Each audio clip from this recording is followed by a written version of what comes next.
Hey everybody, it's Justice for Comics. It's Monday, March 25th, and I'm going to review real quick here the CBSI Comic Book Invest Hot 10 comic list. Comes out every Friday. And yeah, let's take a look at what they've got here on the list. There's some older books on here, some new ones. It's kind of a hodgepodge of comic goodness.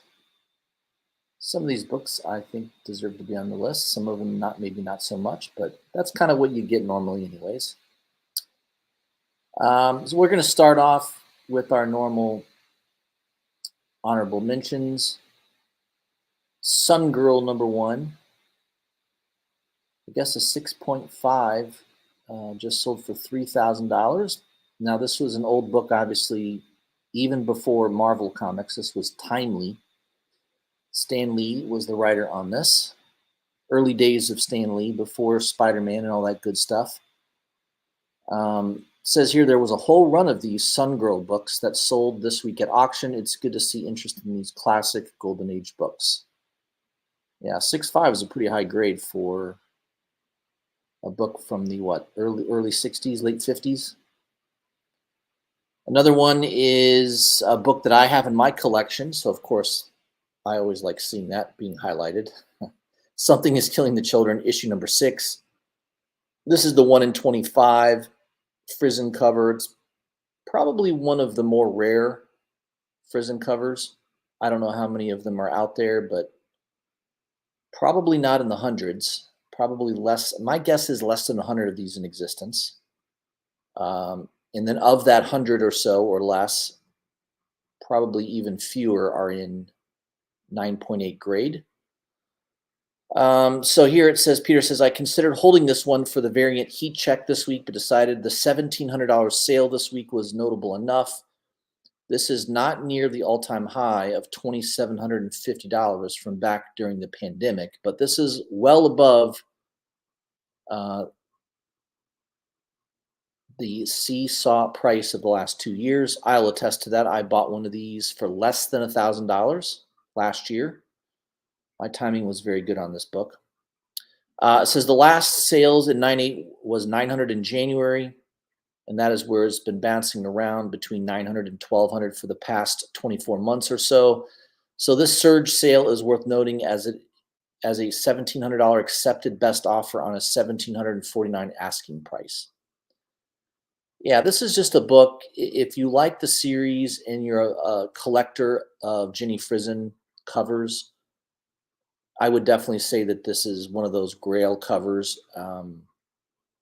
Yeah, there's several Grail covers out there. There's if you're a Frison collector, there's a couple that I don't have. Her first cover, I think, was a Voltron issue, Voltron #1. I think it was an incentive variant. I don't have that one in my collection. That was her first published work.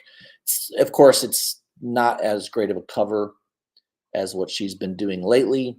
By the way, for the June pre-orders, which I may do a separate video on that, she has a fantastic Vampirilla cover coming out in June that I've already pre-ordered, and I think it's going to be a hot book. So stay tuned for that. I will probably do a separate video on the June pre-orders, the books that I thought were worth taking a look at for the month of June. So that should be a good video. I think you'll enjoy that one. But yeah, $1,700, not bad. I think I paid for my copy. I think I paid around $700 to $800. So I got it a little lower even than that $900 price, and mine was a best offer as well. So yeah, sometimes there's fluctuation in books. Obviously, $2,700 down below 1,000 is a pretty massive fluctuation. And if you're aware of the market, if there's certain books that you have your eye on, you can kind of get a feel for the price range. Not perfectly. I was a little shocked that I was able to get this book for under $1,000. But yeah, I'm glad to see that it's back up on the rise. Who knows if it'll ever get back to its previous highs during the pandemic? But yeah, I'm happy that it's about probably $1,000 more than I paid for it. All right, number 10 on the list is Star Wars: The High Republic Adventures, issue number 4.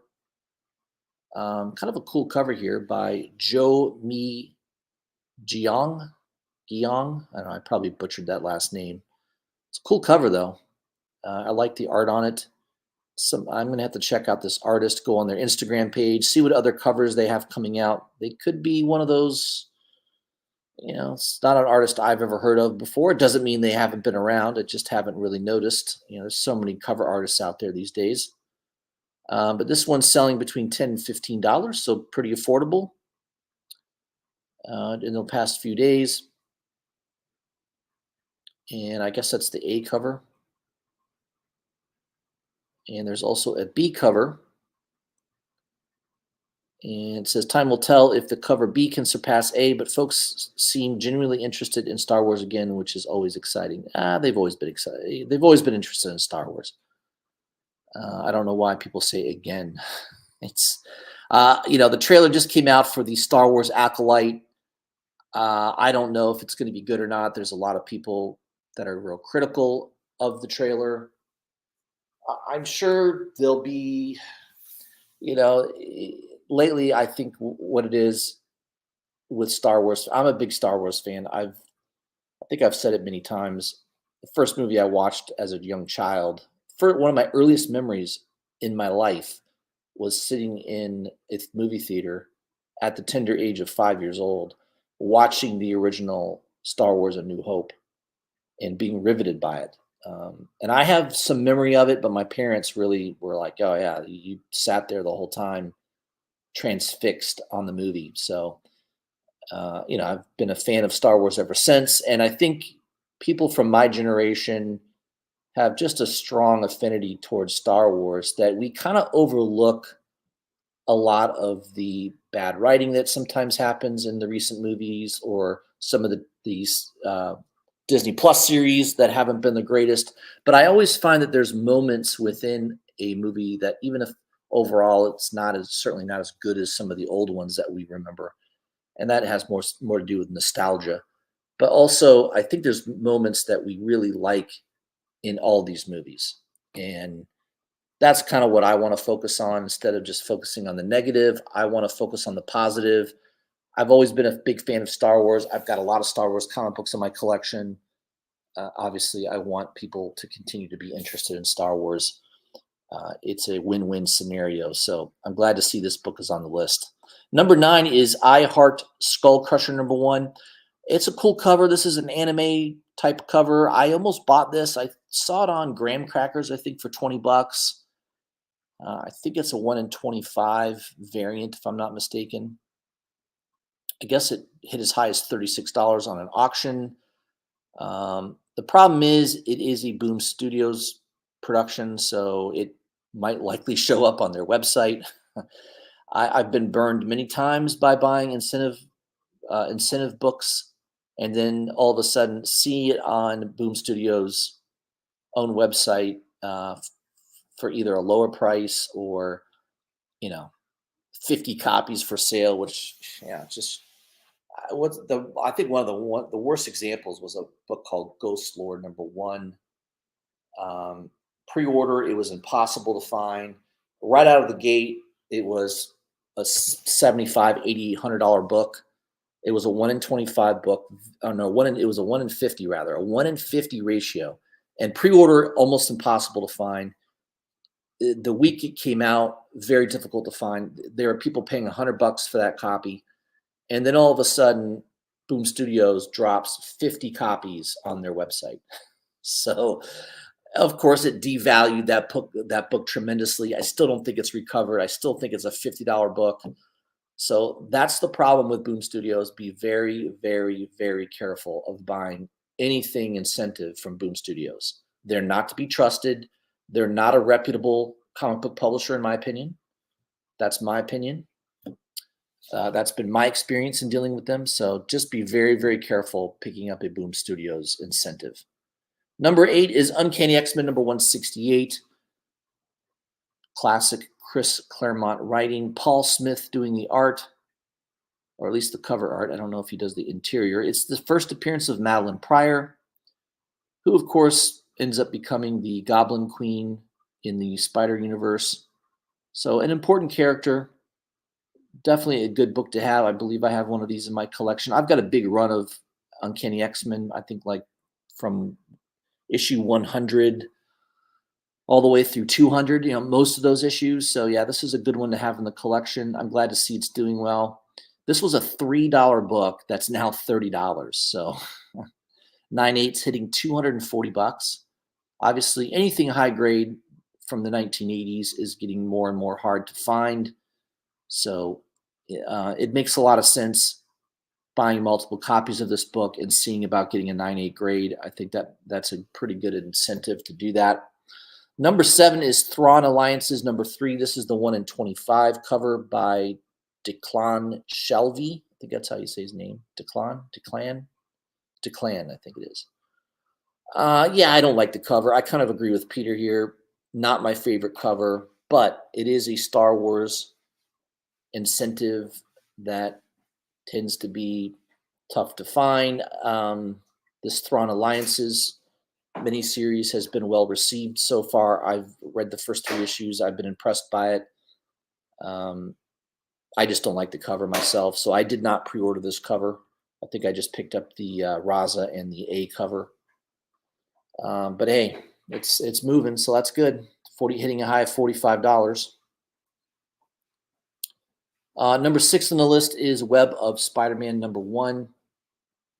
Not the old Web of Spider-Man. This is the new series that's been rebooted here, and this is the 1 in 25 Paco Medina cover. Yeah, it's a cool cover. I like it. It's got a nice little dynamic feel to it. Going for about $35 to $40, hitting a high of $60. That's pretty good for a 1 in 25 that just came out. So I like it. I think it's a good looking cover. Number 5 is Strange Adventures number 205. First appearance of Deadman. Obviously, he's on the cover. Tough book to find on high grade. Obviously, as evidenced by a 9.0 selling for $3,000 this past week. Most of the copies I've ever seen on eBay or I've seen people try to sell in their collections is usually around a 3 to 4. Once in a while, you'll see a 5 or 6. Very rare to see one above a 7. Higher than a 7.0 seems to be pretty rare. So I don't know what a 9.8 would sell for in this book. Probably a lot of money, but why is this book showing up? Well, James Gunn likes to post things on his Instagram. So probably a good idea to follow James Gunn on your Instagram. And as soon as he posts something, you might have 30 seconds to buy something before it goes up in value. But this one shot up, obviously, based on his Instagram post. Peter says, who knows if anything will come of this IG post, but James Gunn is making comics fun. So there you go. Make sure you go follow James Gunn on Instagram. Number 4 is a book that I just picked up. I just got that a week ago. Star Wars Visions. This is the Tokashi Okazaki issue number 1. This is the 1 in 100 Virgin variant. Not too many stores are going to order multiple copies of this book. It's a cool cover. And it's selling for about $150 to $175 range right now. And, not a lot of shops probably ordered heavy on this. So there is the A cover. I think it's A cover with the trade dress on it. So if you really like the cover, you can buy it. Obviously not spend all that money and have the trade dress on it. But right now, that is a book that's in high demand. Star Wars high incentives are always going to do pretty well typically. So having a great cover artist like Okazaki on it, or Takashi rather, also helps. Number 3 is Nova number 1. I guess they're still coming out with the Nova series is what this is on here for. I don't know. Let me tell you, Disney Plus, they don't really care what the fans think. I can tell you that definitively. Other than I think they finally listened to the fact that people hated She-Hulk so much that they scrapped seasons 2 and 3 that they were supposedly already written He'd scrap that. I don't know. Nova, this is a C-list character in my opinion. Nowhere near. There's so many other storylines they could do before doing Nova. So I don't think it's a worthy investment. And now, if you find a copy real cheap, going way below market and high grade, this is a book from the early '80s. By all means, if you find a deal, pick it up. But I just don't understand why Marvel wants to promote really like a C or D list character. This is not a really beloved character in the Marvel universe. There's so many other characters that they could focus on. I don't know why they want to focus on Nova. To me, it just seems like a waste of time, but whatever. They don't listen to me. Number 2 is Uncanny X-Men number 221. First appearance of Mr. Sinister, and of course, he is showing up in the X-Men 97 series on Disney+. I've not watched it yet. Some people like it, some people hate it. I have to reserve judgment until I watch it. Is he going to be in a live action movie at some point? Yeah, probably. I would think eventually. And this is just a good book to have in the collection anyways. It's a great Silvestri cover. It's just a fantastic key to have in your collection. A couple of years ago, this was really cheap. You could have bought all the high-grade copies you wanted for under $30. I bought a couple copies. Newsstand definitely is the way to go on that. And now, the prices are going higher and higher. So I'm not saying the ship has passed on this, but yeah, it was definitely a lot cheaper a couple years ago, as a lot of things were. Number 1 is Uncanny X-Men number 200. Another great book to have in your collection. Obviously related to the X-Men 97 series on Disney+. Magneto is in this title. $15 to $20 raw, 9/8 bouncing up to 160. Hard to believe that a few months ago you could have picked this up in 9/8 for $60. So that's a pretty good return on your investment. You can't go wrong, in my opinion, with Chris Claremont as a writer. I think all those Claremont X-Men books are worthy of picking up. I've been collecting them for several years in very high grade. I've done very, very well in doing that. Definitely can't recommend it high enough if you can, especially if you can go to local comic book shops, and you might be able to find that, at a pretty good deal in a back issue bin in high grade. Those are good ones to search for. So there's your list, guys. I like, several of them I like. I think there's some really good ones on this list.